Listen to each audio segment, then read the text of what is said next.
Thank you to the Constellation Network team themselves. We quite literally could not have done it without you. Thank you, Allison. So, I know many of us have been highly anticipating tonight's event. So without further ado, I'd like to introduce to you Constellation Network.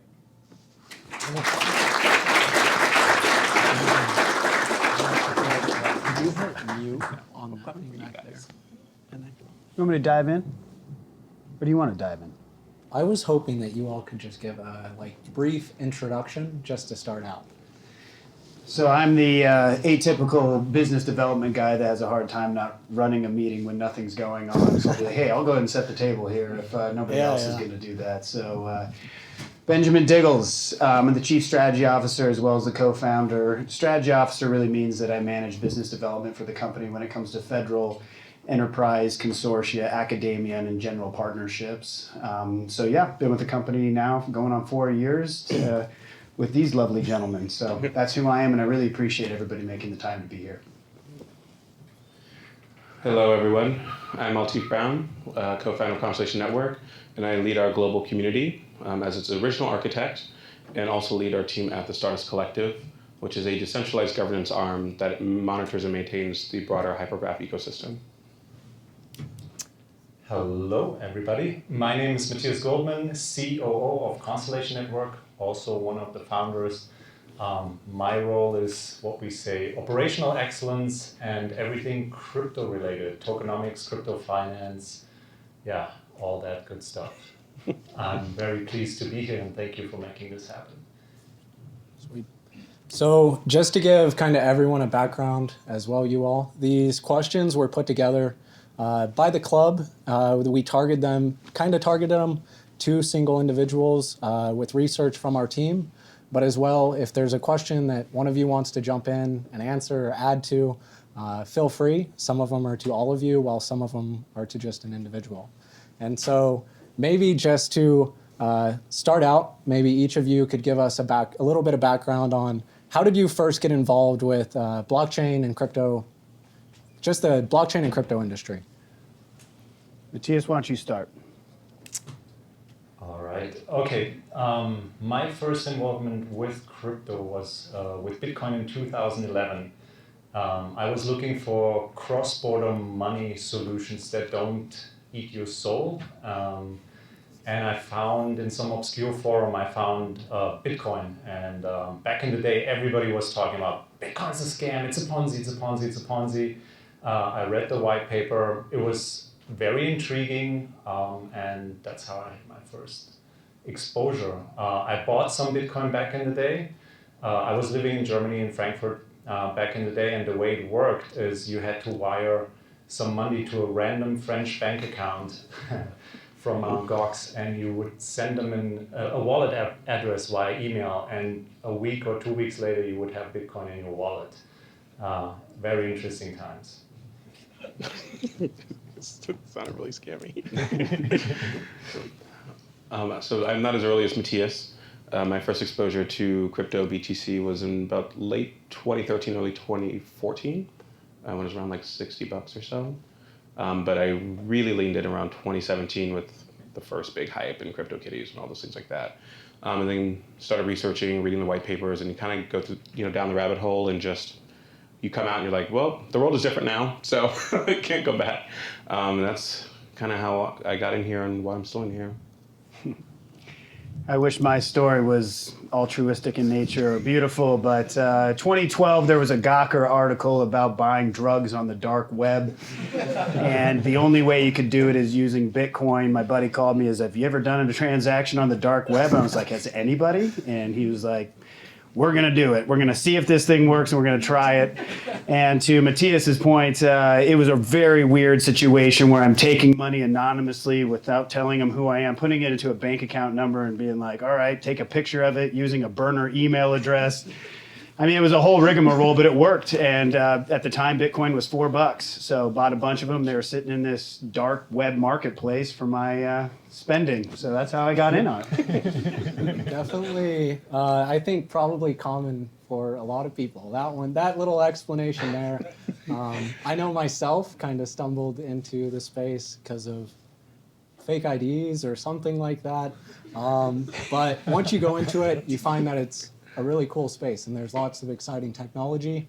And I think that's probably why we're all here today. But for you all have really taken stride and came together and built something really cool, Constellation Network. And I'm just wondering, from you all, the people themselves, how would you describe Constellation Network to someone just entering the ecosystem or just to a newbie? Want me to take it? Who wants to go for it? That's all you. Well, yeah, I like this question because I'm the guy that works with the federal government, the DoD, and I constantly am pitching somebody brand new to it. And I often talk about like the promises of blockchain technology that steals everybody's minds, like the immutability, the auditability, like these really great things that bring forth some amazing solutions, right? But you know, Wyatt, who is one of the founders, as many of you may know, that was the architect behind this, realized that there was transactional throughput limitations, and we really were inspired by IOTA. You know, IOTA was one of the first, if not the first, directed acyclic graph that hit the market. But of course, Wyatt looked at it and said, "Oh, this is garbage. They're doing this the wrong way." And God bless IOTA, but he was right in many ways. So that was the beginning of it, which was, what if it wasn't a linear blockchain, but we were actually using distributed ledger technology through like a block graph, and really bringing forth the promises without losing some of those limitations when it comes to the throughput and the expensive gas fees and so forth. So that was really the, I would say, the genesis that brought this forth when Wyatt wrote his first 12-page white paper, was around why a directed acyclic graph is really the path forward to making this technology not only operable at a scale, but also cost-effective overall. So hopefully I didn't steal the question for both of you guys, but I think that's a good way of looking at how we got this started. Yeah, and just kind of for background for all of you all, the token ticker is DAG, which, if you didn't catch out of there, it's their project is built upon a directed acyclic graph, correct? And some benefits that bring are scalability. Would you have any others that maybe you want to add? Go ahead. I mean, in addition to scalability, it's also speed, because it doesn't have to go through the burdensome process of the consensus can happen in asynchronous ways, unlike traditional blockchains like Bitcoin or ETH. Sorry, this mic is hella fucking loud. Exciting. Yeah. So as well, is my mic working? As well, just kind of goes out to any of you all as well. So taking from the directed acyclic graph, with that scalability, with that speed, you all achieve something. You claim to be a layer 0 solution and offer interoperability, which are both hot words in the DLT space. How would you say that your solution differs from other interoperable layer 0s such as Polkadot and the Komodo platform? Yeah, I'm going to take that one. So let's step one step back. What does layer 0 mean? So layer 0 is basically the uppermost or the lowermost layer of infrastructure in a blockchain infrastructure stack. So currently what we're seeing with Bitcoin, Ethereum, and all those ones, they are usually called layer 1s. And there's several reasons for that, but basically as a layer 0, we're the connector piece, a global API that could connect all different types of data sources, but also blockchains with each other.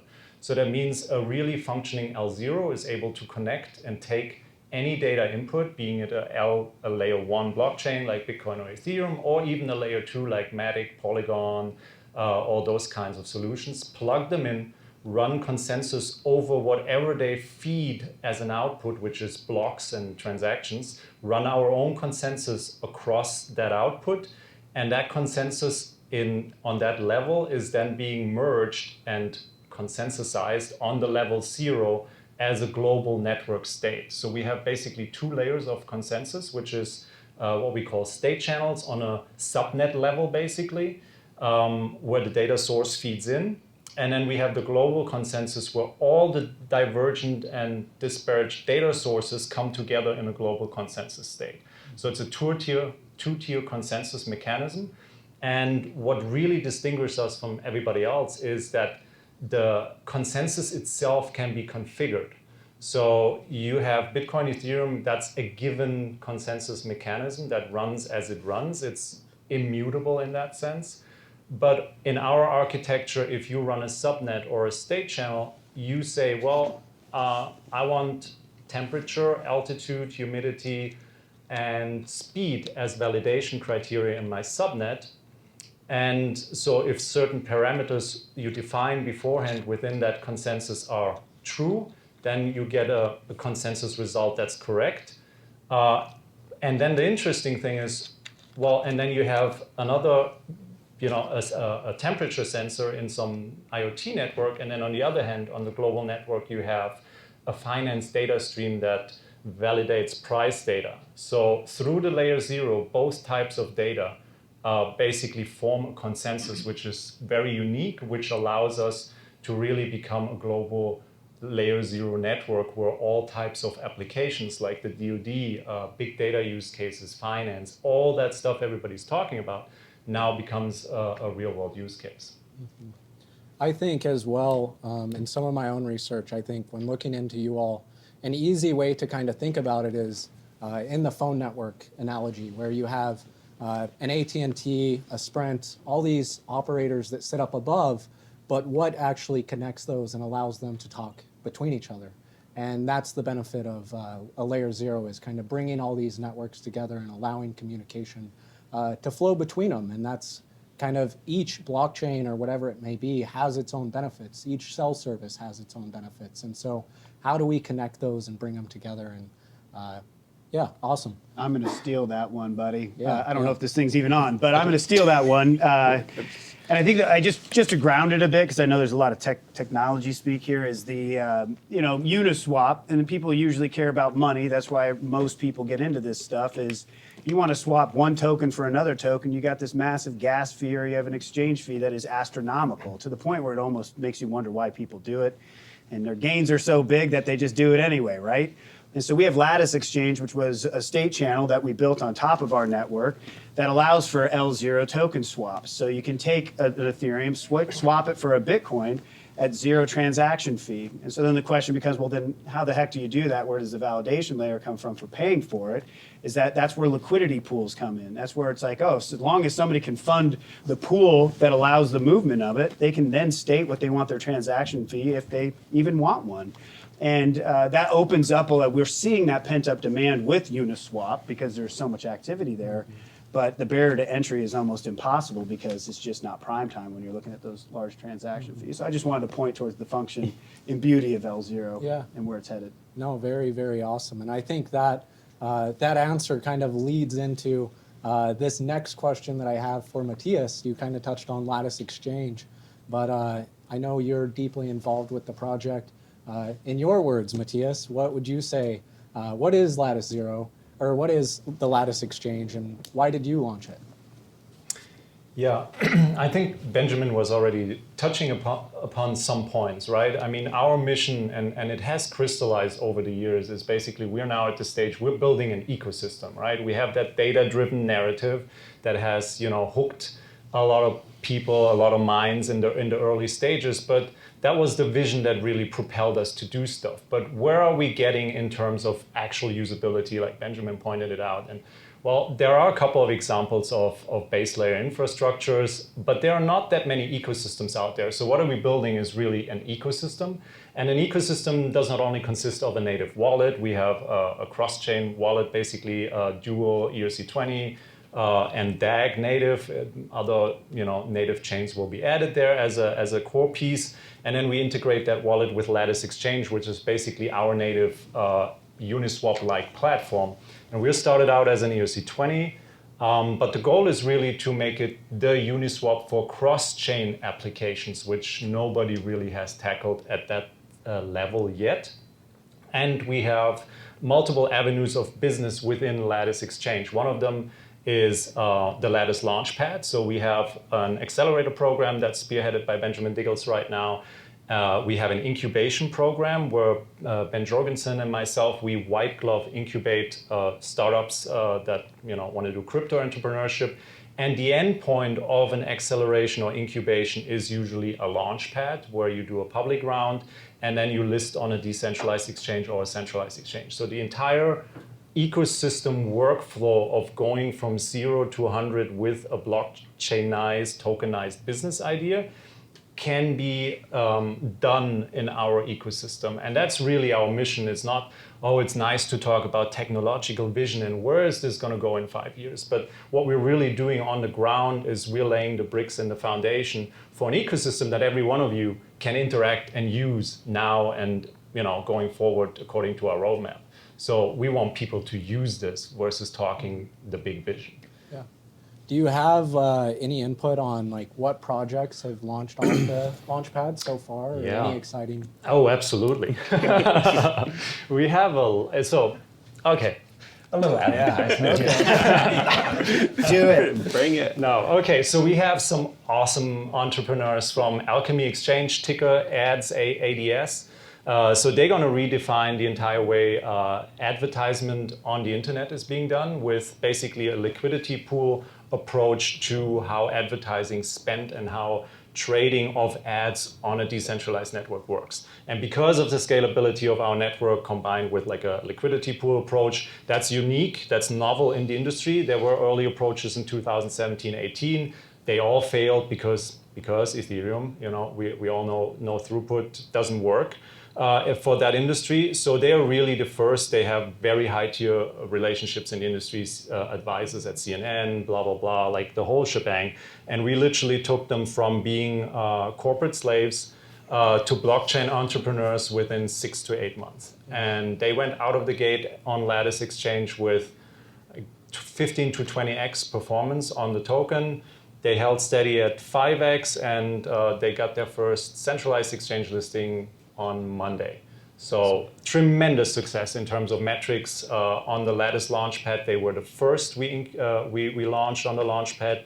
We had 20% of our liquid supply of Lattice has been staked to participate in the public round of Alchemy Exchange. That's a massive, massive, massive amount, millions of dollars. We had about 100x oversubscription for that.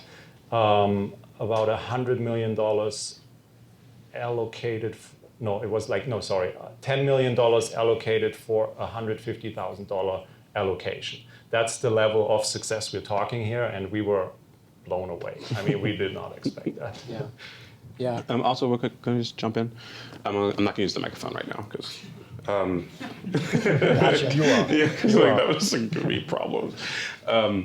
So also, I just wanted to touch on Lattice Launchpad just for a second, and more so broadly, like the ecosystem, right? Is that Constellation is an infrastructure, right? So people are like launching like ads and GeoJam and a lot of other companies that are building on top of Constellation. So it creates all these multiple verticals that function as two-sided economies of scale, and they all have their like end users, right? They all have their own individual communities that like ads, and maybe they don't know about the other things, right? And so with Lattice Launchpad, it being like cross-platform, if you will, when you like are launching a token on Launchpad, you are tapping into the entire ecosystem. So not just DAG's community, but also Alchemy's community, GeoJam's community, and the other scores and dozens of projects that have their own communities that helps like reinforce the ecosystem and like kind of lifts all boats. And so I kind of want to like touch on that because community is a cornerstone in the decentralized space. Yeah, I think with that answer, you're kind of leaning a little bit into generative economics, which I think if you all get interested in the project is for sure a read to check out. How he talked about, the tides rising, all ships is a cool part of this project in my readings. But going back a little bit to Alchemy Exchange, maybe just a brief touch on why would someone want to do a decentralized ad exchange on a blockchain or a DAG? But what's the benefit there? Like, what does that actually do? Why not do it centralized? And what exists now? Mathias, that was you, baby. That's all you, Mathias. Yeah. Okay, so And I'm a little rusty here because I'm already in my mind with the next project that we're incubating right now. So apologies for that. But just in the broad strokes. So why would somebody do that? Basically, the message of Alchemy, advertisement is broken. And right now, advertisement is being gobbled up by big pools, namely Google and Facebook. And they're basically, reinforcing, so to speak, a narrative around, basically more ads and you're being targeted, blah, blah, blah. There's cookies that track you, blah, blah, blah. And basically there is a lot of ad spend that advertisers or publishers have. They estimate that I think it's more than 70% of the ad spend actually just disappears in a black hole. So it's hugely inefficient and there's a lot of fraud going on because their systems are hugely intransparent. So the bidding process itself is not really clear because there's no insight from external auditors or something. So it's kind of like you don't know. So, and if you've ever done business on Facebook as an advertiser, you will quickly see why that is when you're getting all the hits of people with weird names that you did not target in your description and that are clearly bots.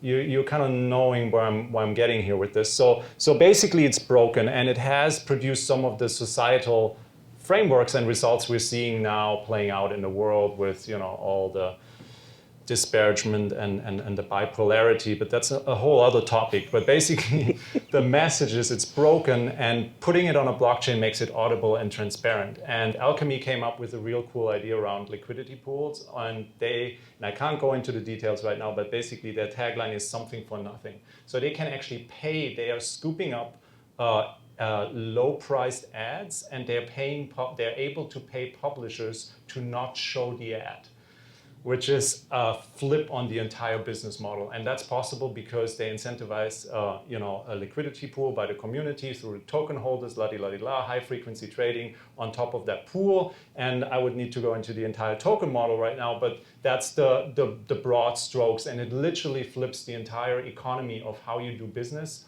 on its head. And right out of the gate, they're able to, once they deploy their MVP, they have the publishers in the pipeline, they can undercut current advertising by at least 30%. So it's literally a no-brainer for publishers to at least try it, which is then a market entry to multi-billion dollars of business opportunity. Yeah. Pretty good answer for rusty one. Broad strokes. Yeah, pretty good. Okay, maybe switching gears just a little bit here. Altif. I've seen, I think it was on the video today, but earlier you mentioned the Stardust Collective. Could you expand on that a little bit? Yes. So kind of how I was just talking about Lattice Launch Pad and community building being integral to the growth of different projects, right? So the Stardust Collective is basically a collection of our top community members that come together to contribute, all for free to help grow our overall ecosystem, right? So it's broken up into community, business, product, technical evangelists, et cetera. And we kind of use everything we do is community oriented and initiated, right? So from the collective comes content, marketing material, a bunch of memes, applications, a bunch of different strategies that work congruently with the core Constellation team, but we also don't necessarily go to them for approval of things. So the Stardust Collective we're kind of charged with curating the overall ecosystem. And we just work with different projects and help with incubations and et cetera, and provide governance over the hypergraph, which is the infrastructure of Constellation. And most projects have a decentralized arm to them. So Ethereum would be Consensus, does similar work. IOTA, Hashgraph, they all have different arms, decentralized arms that kind of deal with governance and their broader ecosystem management. Yeah, I've definitely, I think your mic is off. crypto communities are a little wild, so it's got to be something fun to kind of get involved and bring people together. Probably one of the most exciting things, just tracking the space, being in telegrams. It's probably quite the job to be handling just all this stuff. People go crazy. Can I add a little bit on that note? Yeah. So Altif, I think he was underselling it a lot. Yeah. So community is really the core of everything that happens in crypto. And when you're building an ecosystem, I mean, Ben termed it the future of work that we're really engaging here. If you draw a broader stroke, what we're doing here in crypto is not just, oh, we're making money, blah, blah, blah, tokens. Well, what we're really doing on an operational basis is that's the future of work. I mean, when you say Telegram, the madness and all that stuff that's happening here, but in essence, we're a global company with like 50,000 people in various channels and an ecosystem with 4 incubated projects, 30 in the accelerator.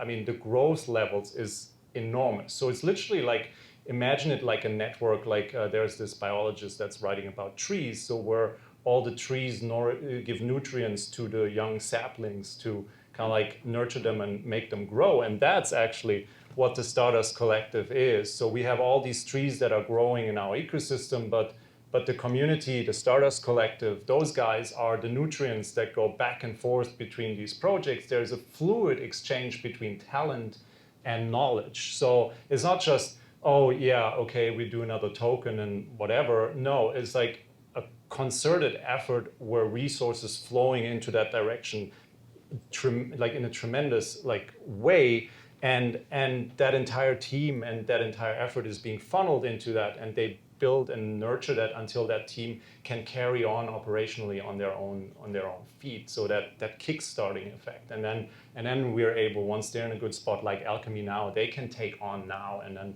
it just moves to the next one, but then it's not just move slash and burn. It's like, no, then Alchemy is feeding back to us and making relationships happen for us. They co-market with the other projects that we're incubating, and it becomes this web of reinforcement where everybody profits from each other with a knowledge flow and introductions and so on. So it's much more than that. Yeah.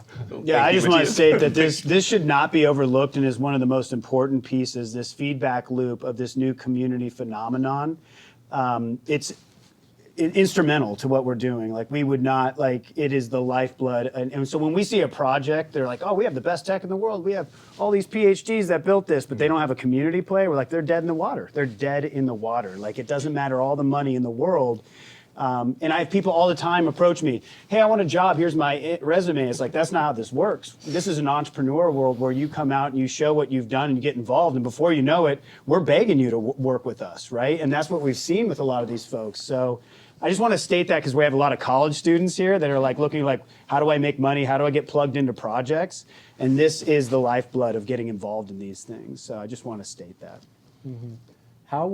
Does a DAO, like, we're within the club ourselves, we're kind of looking at using a DAO for structure, for initiatives, maybe getting into projects, launching. Are you all doing anything related? For some background, a DAO is a decentralized autonomous organization. As Mathias referred or kind of hinted at, the workforce is really changing, and we have kind of talked about that throughout the club and introduced some students into DAOs. But are you all using any? Can I take this one? Go ahead. Yeah, well, just because I've been hot on DAOs lately. I've been eating a lot of DAOs. Yes, like I don't think we call ourselves a DAO, but one of the big differentiators in our space, especially when we're pinned up against like a hash graph or a Hedera hash graph, for example, who made a very conscious decision to go after enterprise node operators. That's why they got like Hitachi and Apple, Samsung. That's great, right? Got the rich people getting richer. We decided not to take that, and we did take a harder path. There's a reason why we're not the sexiest outfit when we look at some of those big names that are standing up, a Hashgraph network.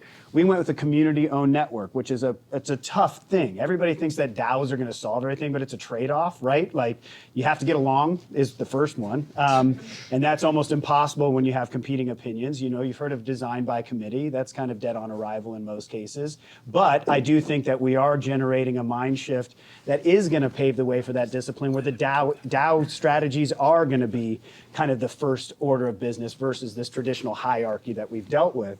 But being a community-driven organization, we have 110 foundational node operators, much like early Bitcoin main operators on their network. And that's tough, right? We don't know who these people are. This isn't like we can call Hitachi and be like, hey, you got to fire your node back up or you're having issues. This is like, how do we communicate to these folks? And so that's why I just want to nail that down, because what Altif has set up as far as our community architect and how much emphasis we put on community, why we show up to these things and try to get people involved, is because we really do believe that we are the essence of a true DAO organization when it comes to how we prop up our network. We want to get out of the way, just like a true DAO should, where if I have a bad day, I can't turn off the network because it's decentralized and it's governed by the community. So we're trying to put this network in the power of your hands instead of keeping it centralized like ours. And that's where, while I talk dirt about Hedera Hashgraph, that's where I think they're going to fall down, is they still have the kill switch across the board amongst these constituents that really don't care, in my opinion, about solving some of these world issues versus just profiting. So, as much as I love Benjamin Diggles, so no, and I agree with You can disagree with me all you want, right? yeah, I agree with overwhelmingly what he said. But so on the Constellation Network side, not a DAO, doing other things. On the Stardust Collective side, we are restructuring into a DAO for like a lot of reasons, but because you also kind of need an entity that can unify people around, right? Beyond just a name, right? And so it's also like a bunch of legal reasons that we won't get into. But so in the essence of what Diggles is saying is absolutely true. I do think that like your club, you could look at a DAO. I mean, all this DAO slander, I'm not going to stand for,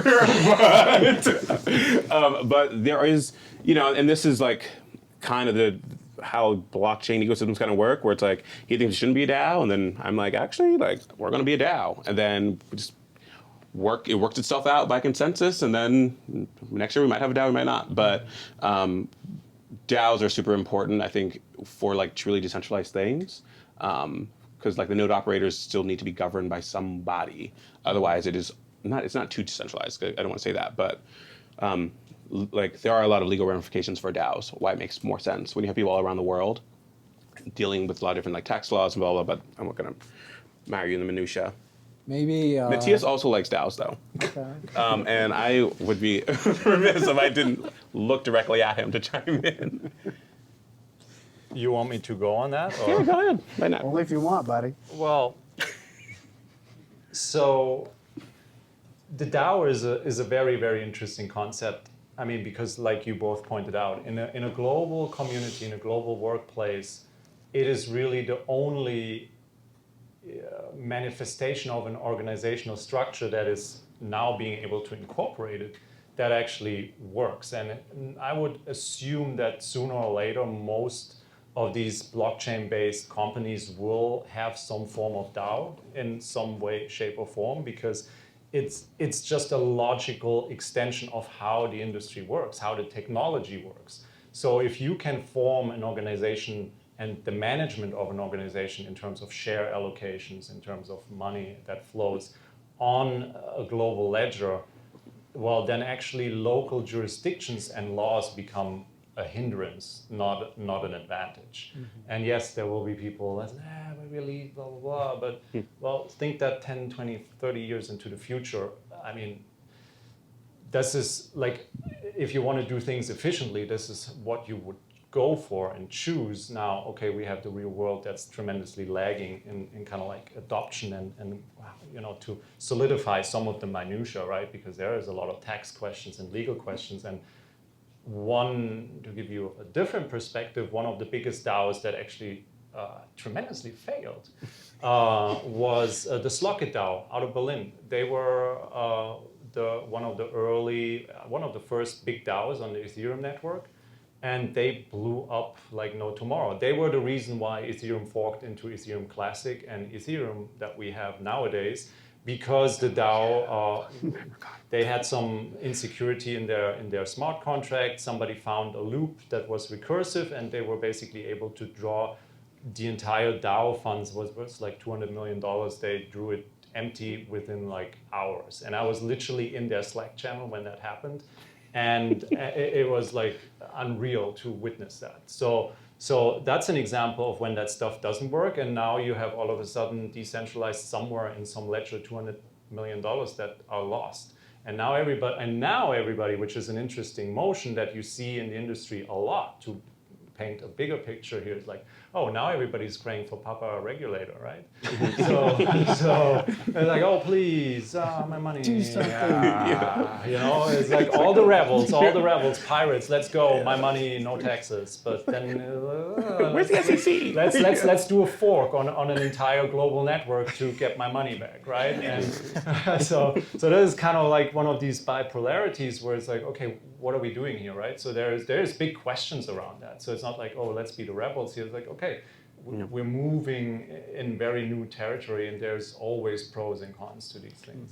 And lastly, just kind of on this topic, but a little bit more broadly, is that one of the most like interesting, exciting, nauseating things is that there's not really like a solidified playbook on how to do something, right? If you're like, how do you set up an LLC? It's like, okay, just go to LegalZoom or whatever, and you'll set it up for you, $300, you're done, right? It's like this. It's like, well, DAOs were terrible then. Maybe they're hot now. Maybe they're gone because the U.S. government does something. Then all of a sudden everyone's in Cayman. Then they're in Malta. Then they're in Singapore. And it's just like, and always the legal team's like, I don't really know. No one ever knows what's really about to go down. So it's like you're constantly like building the plane as you're falling out of the sky, hoping that it flies when it's together. And like that's like always something with building like emergent tech. How would someone participate in your network? For run a node, whatever it may be, what would that look like? What for some user, and what would they need to do such a thing? Also, I think your mic might be off. So participating in the Constellation ecosystem, right? I mean, there's a lot of different ways people can get involved, right? Some people just are in the Telegram channels, and Telegram messaging app. There are tens of thousands of people across dozens of groups.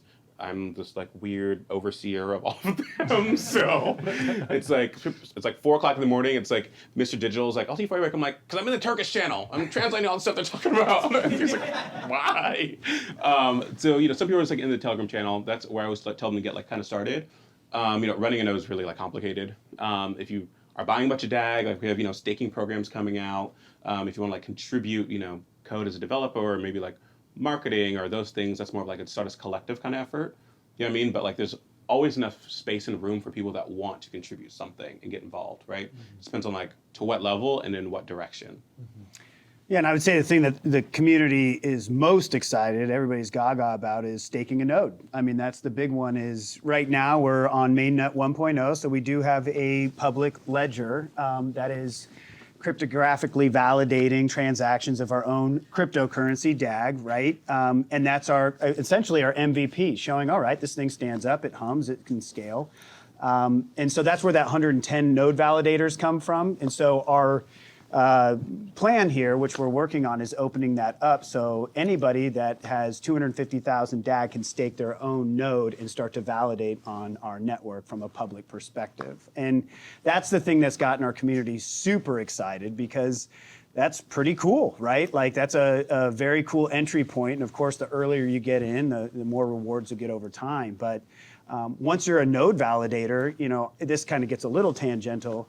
It gets really fun that humans become their own bank. They become their own treasury. Now that I have this thing and I'm yielding rewards, what do I want to put that towards? Maybe I want to stake it in one of these projects I believe in, because somebody's launching a application on HGTP or Hypergraph that I really think is cool, because I think ads are broken and I've got some extra money, so I'm going to shuffle it there, or I'm going to put it into a staking pool. Like there's so many cool things that you can get involved in from the crypto side. When we start to look at the technology side, of course, if you are a student that is ideating a business, or maybe you already are part of a business, we have this rich ecosystem for entrepreneurs. That's who we're really targeting, is these net new businesses that are looking to say, hey, I want to build something entirely different that's going to disrupt the advertising industry, for example. So that to me is where we're really trying to get people to get excited, because it's almost like we have this new internet. And it's like, be one of the first companies to build an application on top of this internet, and mint a token. And we've got the off-ramp or the on-ramp to getting into Lattice Launch Pad. So now you have an exchange. So it's, once you enter the ecosystem, to Mathias's earlier point, we've got a full trail to get you from end to end like we did with Alchemy. And we're optimizing that as quickly as possible to shrink that, as he said, 6 to 8 month window from ideation to a 20x return launch. And I don't want to state that everybody's going to get a 20x return. I let's make sure I put a disclaimer very quickly there. Don't want to set up those performance does not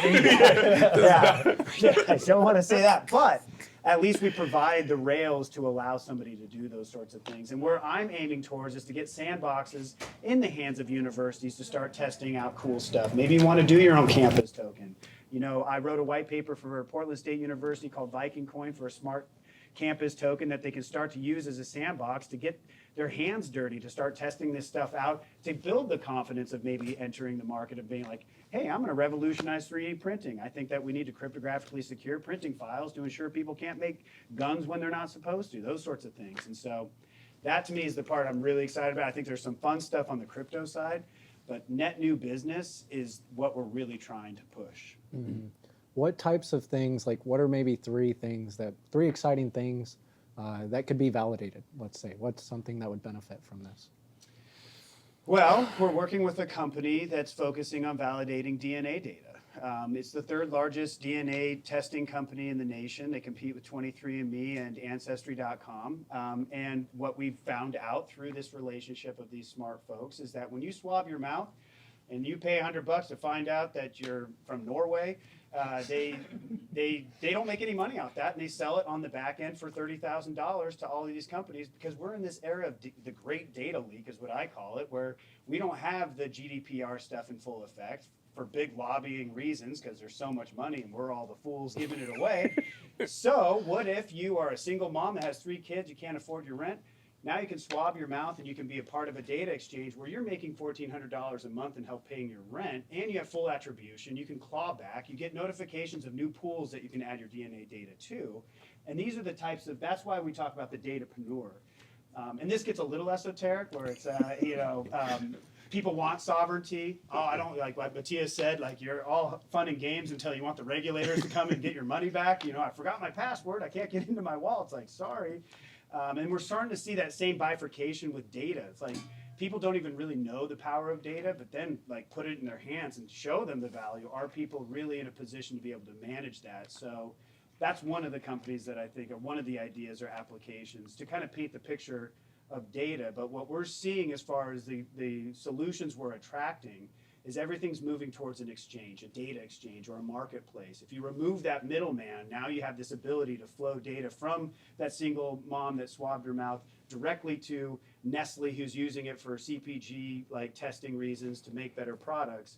But that single mom has the power to claw that back, and it gets paid directly versus being run amok by some scheme. So Interesting. Very cool. That's a good one. Maybe we won't go for 3. I think we've talked about Alchemy Exchange, and we've talked about another exciting one, but this might kind of play into your flight program that you all have going on. What is this thing? I think it just wrapped up, and are there any exciting projects coming out of this? Nope. I'll take it. Well, yeah, so I was the entrepreneur in residence for the blockchain venture studio for RGA, which I know is a lot of stuff there, but a big agency helping companies move through blockchain solutions and see adoption.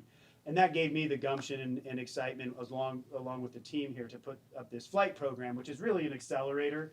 It's not a very traditional one, so we don't even like using that term, but it is an accelerated 12-week program. And we didn't know what to expect. But what we knew is we're a small team, right? And we had all this inbound interest of folks being like, we want to work with you, we want to build with you. And we just could not take those on because I wanted to make sure that we were not a services company. The moment you start myopically figuring out something for one company, all our resources are tied up in that and we're missing out on what could be. So we wanted to teach men and women how to fish, right? And so we put together this accelerator program, like I said, 12 weeks, and it was really predicated around writing a solid, bulletproof, defendable white paper, end to end. Hey, what's your product market fit? What's your total addressable market? What's your blockchain business strategy? What technology you're using? I would say the creme de creme of the program was led by Mathias here, which was really around token economics, which is where most people's brains start to fall apart. And he really laid it out great. Then what's your go-to-market, fundraising strategy, et cetera. At the end, these folks had a defendable white paper that they could either raise money against or announce in our community to start getting the community involved, much like Alchemy being our first example of this. And so we set out not knowing what to expect. We cast a net very quickly, had 77 companies apply. We narrowed it down to 35. And candidly, our goal was to have like 3 to 5 rock stars at it. We had over 10. And so we just finished that up. We're doing a V2 in Q1 of next year. So keep that in mind if people want to apply. We're going to be opening that up here in the next few weeks. But it was a great success, and it's not all that different than what we're seeing from other projects like Solana and so forth, which is how do you scale the application layer to allow people to build on top of your solution where we're not constantly having to focus on one project after the next. So and then that also ties into the Stardust Collective, which you brought in earlier. So after the flight program kind of wraps up, then Benjamin Diggles emails me, like companies, and then me and like our team then like reaches out to them. They schedule like talks with me about community and like marketing and tokenomics stuff and et cetera, to start ramping them up for listing on the Lattice Launch Pad to then start raising all this money to then like, GTS or to go to market. And so it's like this entire like orchestration that happens in a decentralized way that is all like towards a singular goal. So. And I just want to give one like piece of the nugget, if you will, out of all of this is that as we look at everything, there's a lot of folks in here have ideas. You're all excited. I got this idea, this blockchain idea, and there's a market availability or possibility or whatever it may be. It all comes down to the team. It all comes down to the team. Are you the team that has the right courage, capability, pedigree to actually pull this off? And that's how we vet. It's like, I talked to a guy the other day that wants to disrupt municipal bonds. It was a long, early conversation. And I actually know some things about municipal bonds. And he went on this 25-minute diatribe. And I was like, dude, every minute that goes by that you take longer explaining this, the less successful you're going to be. I promise you that. My first question for him was, how close are you to the fire in this industry? He's like, oh, I'm in construction. I just know about it. I was like, this is dead on arrival, man. It's dead on arrival. So that's the one thing out of all of it I want to encourage you as you start to think about your idea. Who you surround yourself with is make or break in this entire thing. Mathias, do you have any thoughts on how the flight program went? Some stuff that you kind of covered, token economics, it sounded like, and learnings that you had from companies as they came to you wanting to tokenize their business? Yeah. Pretty big question. Yeah. So Benjamin really laid it out pretty well. It does come down to the team. A lot of people have grandiose ideas. Actually, yesterday when I was checking into the hotel in the W in Scottsdale, the guy at the reception actually told me he was developing a micronuclear reactor to mine Bitcoin. No kidding, no kidding. So, and then I asked him, it's like, okay, so are you a nuclear scientist? And he's like, no, I'm a music professor or a music teacher. I'm like, okay, well, like Benjamin said, that's a long shot. However, at the same time, it's like, okay, you can get into industries if you're foreign to the industry. I'm an archaeologist, master's in archaeology, and I worked at the European Central Bank and at PricewaterhouseCoopers. So it's possible.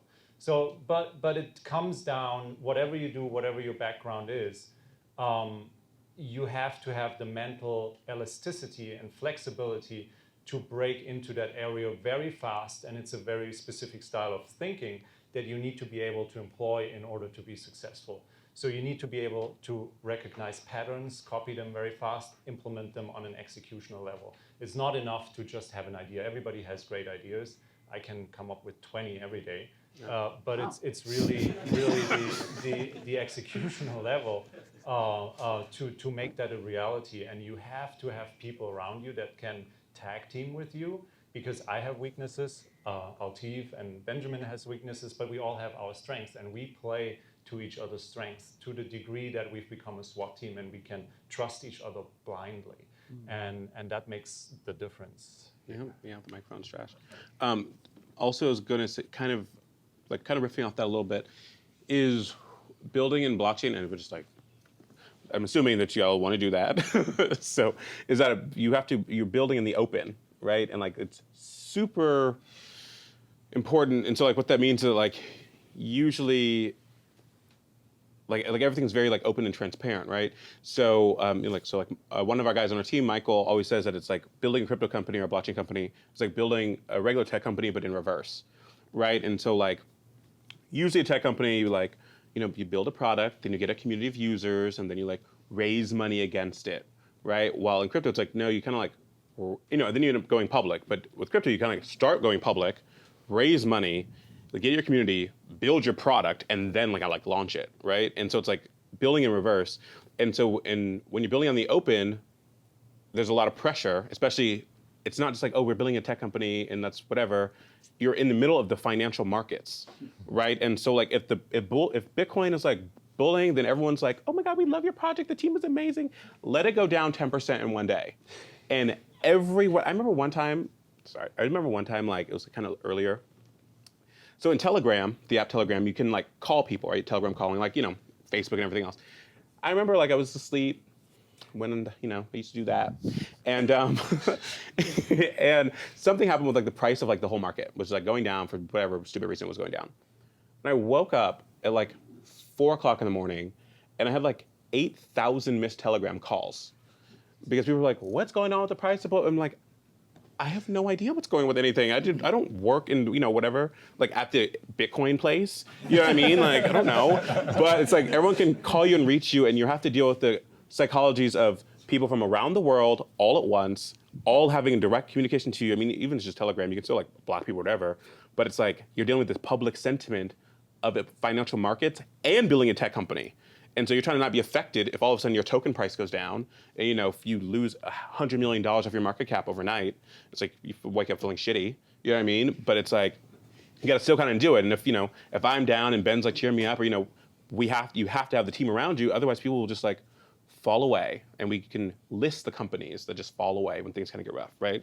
And so anyway, I just want to say one big nugget, another nugget here, that entrepreneurs usually don't, especially startups, have what it takes to be a publicly traded company out of the gate. And that is, even me, I'm going to be honest, like I was like, wait a minute, I have to watch what I say now everywhere I go because it could tilt our token. They're like, yep, all eyes are on you. Furthermore, the SEC is making sure that if you're building a utility token and you have investors, you better deliver, right? You don't have investors. Well, you don't have investors. well, I'm saying the people that have money. Token holders. Thank you. So token holders. See, this is like, I got to watch myself here. But like, that is so crucial. All of a sudden you're like, oh, we're going to mint a token. I guarantee a lot of the folks in here are not used to managing a book of goods that is $200 million that has 40% swings overnight. It's a lot of stress. And we've seen multiple teams break. We always have a powwow we start. We're like, all right, are you ready to go mentally insane? Because this is going to push you emotionally, and you're going to have a breaking point. And that's, again, why you have to have the band of brothers to have a shoulder to or sisters. Or sisters, yeah. We just like, that's what we call it, because it's like, it's tough. So that's an important piece when it comes to that public, all of a sudden you're a publicly traded startup. And that's a weird paradigm shift for most people. Mm-hmm. Yeah. So just to cap that off, there's no other environment in the world where you can experience a growth trajectory of your psychology, of yourself as an entrepreneur, like in this industry. Not possible in any other trajectory. But the opportunity for failure is also exponentially higher. And the ability to go insane, like Diggles said, is much higher as well. So there's not a lot of people that are really cut out for that. And it'll show, because the pressure will show. We just, today, one of the teams we're working with, and it just exposes the psychological makeup of the people you're working with, and there's no way around it. It shows very, very quickly, and then you need to act. So in a regular company, you can think, okay, you can kind of like skirt it. Not in this case, because it's so like you're looking into the sun all the time. Yeah. No glasses, straight eclipse sunlight. Sorry, go ahead, Tyson. I'll keep it going. Okay, pushing forward a little bit. I talked a little bit on some of the new projects, or early stage projects that have went through the flight program. But I do know you all are doing a little bit, I guess, crazier work, something maybe new for the blockchain and crypto space. You're working with the United States Air Force as well as Space ISAC. What does that mean for you all, Constellation, and the broader blockchain and crypto space overall? Baby? Yeah. So I'm very passionate about it. I sold the DoD 2 years ago on our first phase 1 contract, which is really just getting on their radar. In the last 2 years, I've been hustling guts beyond belief to get buy-in from as many different stakeholders at the Department of Defense, and not just supply chain management. God bless it, but that entry point wasn't what we were going after. We wanted to go after the biggest problems possible. Who's the biggest data creator in the world? Like this Transcom group. And we went after a multi-domain effort, which means, all right, how do we stitch together all these siloed agencies so that they're securely communicating data effectively as well as in an automated way? And so when we're talking so far about the flight program and the application layer, this is really the infrastructure layer. This is where most of the folks here are like, all right, proof of work or proof of stake or proof of authority. What's the best consensus algorithm? And I've always laughed that it's like two people holding up two sticks and be like, which one's better to build with? And it's like, well, what are you building? I don't know, but this one's stronger. And so we went after the DoD for validation. Again, I don't want to be a services company, and this is me being completely candid. I don't want to sell them software. We don't want to be a SaaS offering. We want to be core infrastructure that's a standard for how they securely communicate data. So I brought in system integrators or solution integrators, some of the biggest in the world, that are foaming at the mouth to work with us because we have a capability that they can put on their tool belt that they're already in these systems with the clearance and touching them. That's like, wow, we now have this magic wand to do some things that we didn't even know was possible. So we're using it as a strategy to really validate the flex of our capability and our technology. But in my opinion, the really fun stuff is at the application layer. And I'm slowly trying to get them there where it's like, all right, we have security, right? Once your data's secure, and we're in what, as you guys know, zero trust or trustless networks, and people don't really think beyond that because it's not something that we deal with today. So why would you think about things that don't make sense if you don't have that core capability? But once you have that capability, that's when smart contracting and microservices sit on top of it. And then once you get that in place, that's where fractionalized cryptocurrency handling takes place. And so I've been pitching these DoD folks on how to use NFTs for edge procurement and business perspectives, and they're like, we are so excited about this. Surprisingly enough, they actually get it. And the reason why we went after mobility as well as Space ISAC is a great organization. I would say we're the face of blockchain security for that organization. I run their working group. And that's the net new infrastructure is space. We don't think about a lot of people LOL about space and satellites and all that. But when you got Elon Musk privately blasting a bunch of satellites up there, what happens if somebody takes control of those satellites? And next thing you know, you're spoofing GPS. You're wiping out food trust. You're causing traffic accidents. All these hacks that we haven't really considered because it hasn't happened yet. And we're not in the business of selling fear, but we certainly are in the business of getting ahead of that. And if you think about a bunch of nodes, if you will, of satellites, it's the perfect place to flex distributed ledger technology. So to us, it was a strategic way to get into these industries to validate our technology with the likes of the DoD and Lockheed Martin and Booz Allen Hamilton, GM, Ford, and these folks. And I feel like this year has been a huge success for us. It's been a big one. Mm-hmm. What do you see to be the best way to kind of onboard people, to bring people into this space, get them to recognize the power in this technology? Any insight there? I'll start. I personally think it's things like this. I think it's education, and I think it's like more like targeted education at like the youth. And I know you guys are like the youth, but younger folks that are more like capable of change and are more open to change, right? And so once you start when younger people get more involved, understand that oh, Bitcoin's not a scam and blah blah, right? Then as you guys grow up and become influencers, business leaders, politicians, etc., then it will just naturally kind of inorganically change the paradigm of the globe. And so I think this is the easiest way to onboard mainstream. It takes time, but I think it has the most crystallizing effect. Any thoughts, Mathias?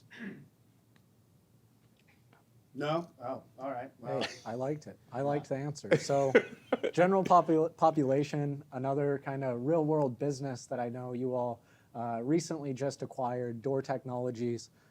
Can any of you all speak on this a little bit? What does the acquisition mean for you all and the broader vision of the hypergraph ecosystem?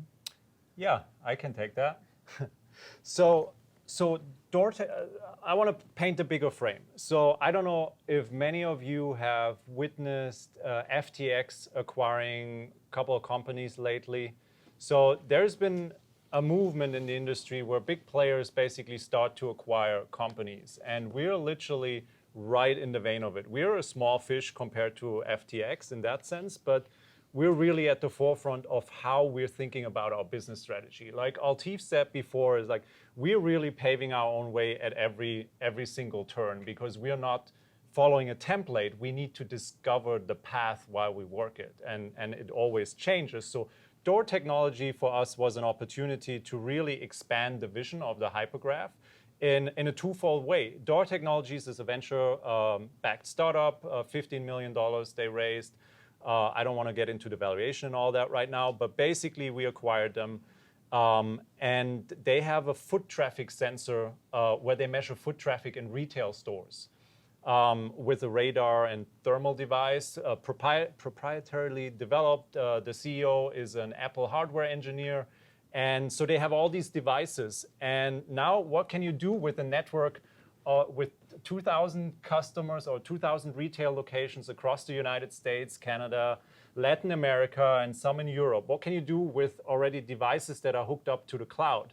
Well, what about you put mobile mining onto those nodes, onto those devices with light nodes, mining the Door cryptocurrency on those devices, enabling the producers of that data, which is the retail stores, the mom and pops, but also the bigger ones like Sears and so on, to mine a cryptocurrency through the data that they're creating with that foot traffic. So you're not only utilizing hardware resources that you already have in place in an existing network, you can also put a decentralized network on top of it, like for which we are actually partnered with in that regard, which is not a small thing. And then, and then the third thing, if you think that further in terms of data exchange, and now you have a pool of data that's sitting there. So what if you enable those data producers to participate in a decentralized data exchange where that token that they mine and produce is doubly worth something, because now there's actually hedge funds that are very keen on acquiring foot traffic data because it's a direct source of economic sentiment, and they build their economic models, their trading desks and so on. They use all that data, and that's not future stuff. They do that now. They have that stuff now, and we have those relationships. So what if that's a decentralized data marketplace like with the DNA data, where you enable the individual and not a conglomerate or big corporate entity? So it changes the landscape of what's possible, and that's a strategic acquisition. Why we're excited about that, because it builds our roadmap way into the future once our technological roadmap is completely rolled out. I want to add one thing to that is like kind of, it's also playing the movie forward a bit. It's like a Trojan horse strategy that we now have a subnet we can tap into. You know, being a part of MOBI and writing the mobility standard for autonomous vehicles and how they securely transmit data, I was sort of at odds with the people doing it because they saw mobility through the car out. And I was like, I just don't think that's the right way of looking at it. But I understand they have a consortium of car manufacturers to be able to make that work. But I'm like, well, there's all these other sensors and all these data that should be tapped into to really make smart city development take place. And that's usually the falling point of most groups that want to do a smart city approach, is like, where the hell do you start? Because there's so much to kind of pull together. But if we've got nodes sitting in 2,000 retailers off the bat that are now crunching data for retail, what if we told those retailers they can flip on and start to crunch data on behalf of some other anonymous entity, upping the price of that hardware? And I do believe, that hardware transactional throughput. And I do believe that the future is every device, whether it's like this projector up here that has computing power, it has literal power, and it has memory. That thing, when it's not using, it should be crunching data on behalf of some network, which is a pretty hard thing to do, right? And so I think that this Door acquisition is one of the most brilliant things. And even though I'm super excited about the DoD and the work we're doing there, I think that this is one of the biggest things to watch in the industry right now. Yeah, I think really kind of leans in. Can I add just now, because I painted that bigger frame and Benjamin was really saying it very nicely, is like that's the first stages of a reversal in the industry, right? Now it's crypto companies acquiring VC-funded startups. Yeah. So that's a paradigm shift we haven't seen before. So in 2017, everybody was screaming, oh, the VCs are dead, tokenize everything, right? And well, it didn't quite happen like that. But now we're seeing an actual shift where financial power has shifted to crypto companies, and they go slowly, but they go on buying sprees and will even more so. So we're seeing that switch where the paradigm shifts and the way the economy basically works. It's not just some bros in a basement that do something. Well, no, they have market power and they flip the script, you know? Yeah, I think also kind of flipping the script on that kind of thing you mentioned before, this sci-fi thing of really creating that vision of the datapreneur and bringing that thing to life, really. Like these people sitting there with nodes are now earning, right? They're benefiting. And so, okay, pushing on, continue on.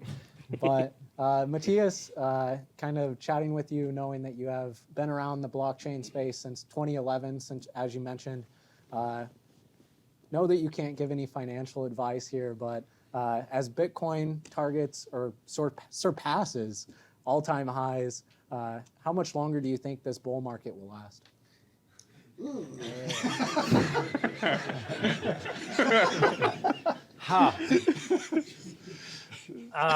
Okay. No, there are multiple perspectives.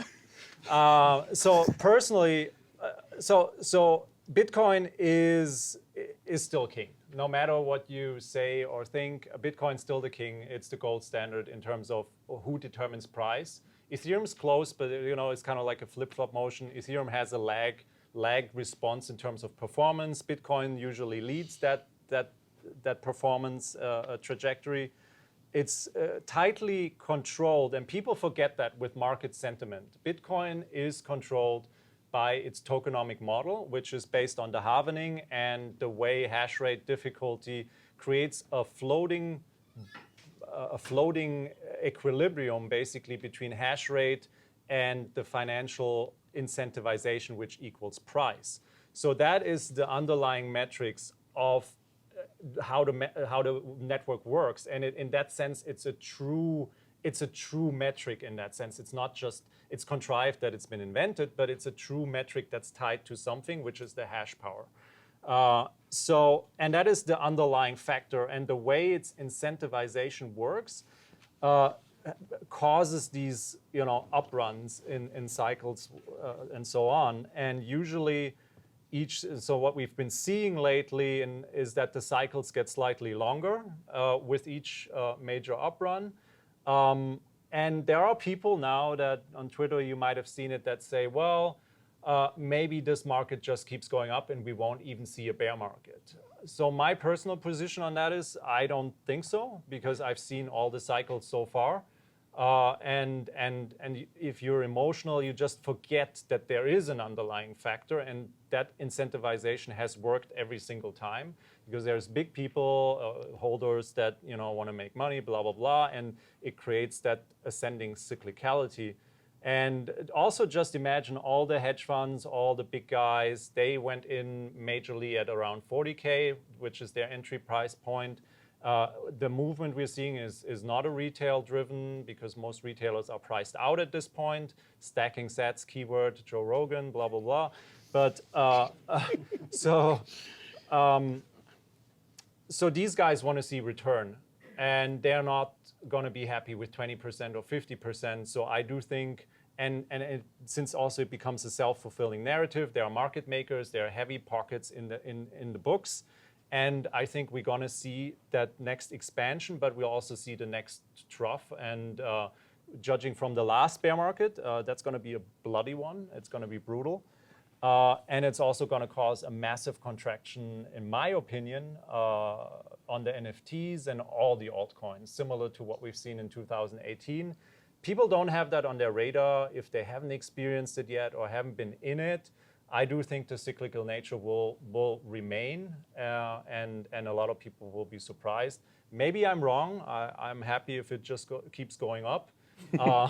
But That's my take on that. In terms of price targets, you can model that in different ways. Minimum 90 to 120, 350 is the upper bound for this one, in my opinion. So Bitcoin, everyone probably here knows where they can find Bitcoin. But outside of Bitcoin, ticker DAG, where could people find this thing?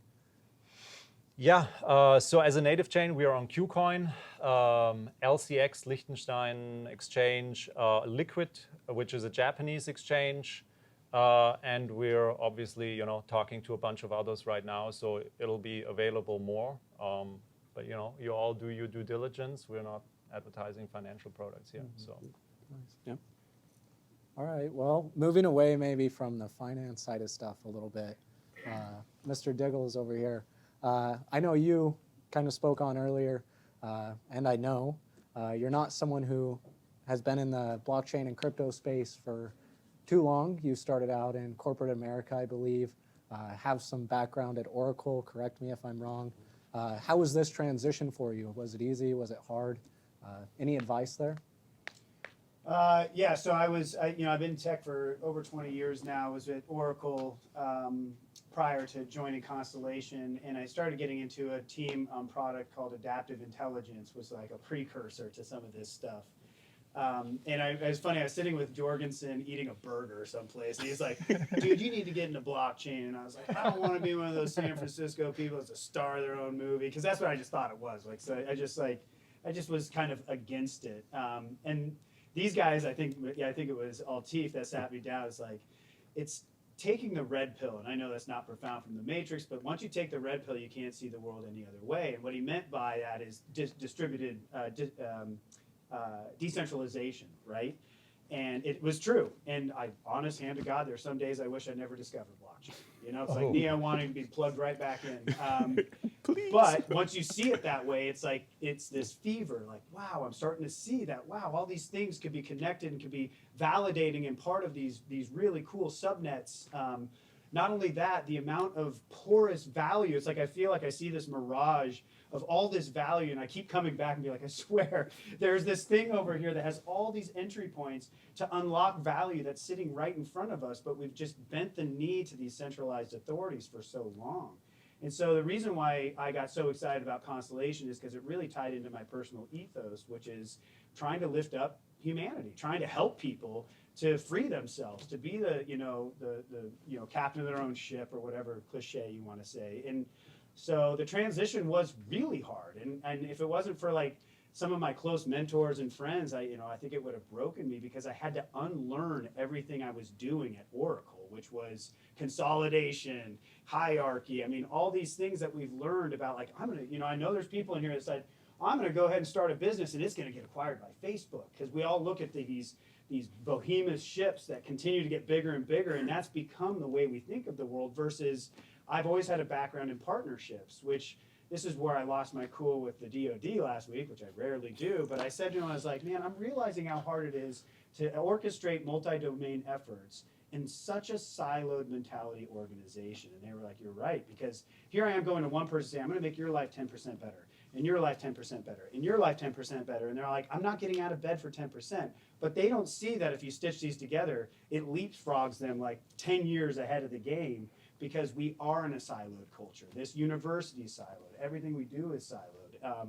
And so that's been the hardest part, transitioning from corporate America. I'm the least crypto guy on the team. I'm often the one that's the most naysayer, but I've come around, of course. And now I'm probably the most excited about crypto. They're like, crypto's the answer to everything. And the painful thing is just getting people to realize it's not Bitcoin, it's not money. And I understand that's the attraction to most of this. Oh, I can make some quick money, I can get into this thing. But it really is going to be the thing where your car is going to have a wallet, another car is going to have a wallet, and that value is never going to leave that ecosystem. But if you're late to work and that autonomous network says, all right, I'm going to stake 10 whatever, these cars will start to get out of each other's way and send machine-to-machine transactions of value that never leave that ecosystem. And while that sounds like crazy, I've seen videos of this in DC of real cars exchanging Ethereum. Of course, it's very, very slow. but it does work. And so that to me is like, I feel like a crazy person that's trying to evangelize this stuff and educate people as much as possible, because I've taken 40 red pills. Pop them like Pez. I think as well, you kind of said like trading Ethereum, and you talk about something like Alchemy earlier, Alchemy Exchange, Constellation, like kind of really unlocking. And I mean, for Alchemy Exchange to exist on something like Ethereum, it would probably bankrupt a company like rather quickly, I imagine. Yeah. And so kind of hopping out of, probably an important thing to point out is like the low fees or no fees on Constellation's hypergraph as well. But pressing forward a little bit, move on to one of the other founders sitting up here. Altif, what has your experience been like as a founder, representing multiple identities that are often excluded from the conversation surrounding emerging tech and also finance? Okay, that's a good question. Yeah, I mean, well, it's been hella hard, but it just is hard building a company, like anyway. It's been, yeah, I think of my entire experience, I think sometimes the hardest part of it is like having to like challenge like imposter syndrome, where, you know, like I think on some level, like a lot of us have imposter syndrome, you know, here or there for a lot of reasons, but it gets a little bit harder when you step into a space and you physically feel like an imposter because you're the only one that looks like yourself, right? And so it's like, you know, it's like, should I actually be here? You know, and that's like, I just felt that like really bad early on, you know, and that it's always good to have a good team around you that like reinforces your own expertise and be like, bro, like you're fucking the shit, come on, right? So, but like, I think that's kind of the hardest thing, kind of pressing on. Especially like as you were saying with like excluded groups, I also just want to like touch real quick, and I think that's part of the beauty of like blockchain decentralization is when it comes to like fundraising, like especially back in Silicon Valley, it's very like formulaic. Like, did you go to Stanford? Well, did you drop out of Stanford? Did you know like these things that like add up to like how much you'll get investment, right? Well, in blockchain is like you can be anybody and if I can get, you know, a $10 million investment because you're tapping into all the communities that have been marginalized from around the world 24/7. So you don't have to go to the SEC to get approval for like, you know, people in, you know, Morocco to invest in your like thing that you want to start, right? So it's really like not weaponizing a community, but it's really like trying to amalgamate them all together in ways that society has like left a lot of people on the sidelines. Love it, love it. So what advice do you all have to people looking to enter the space more deeply than just being a retail investor?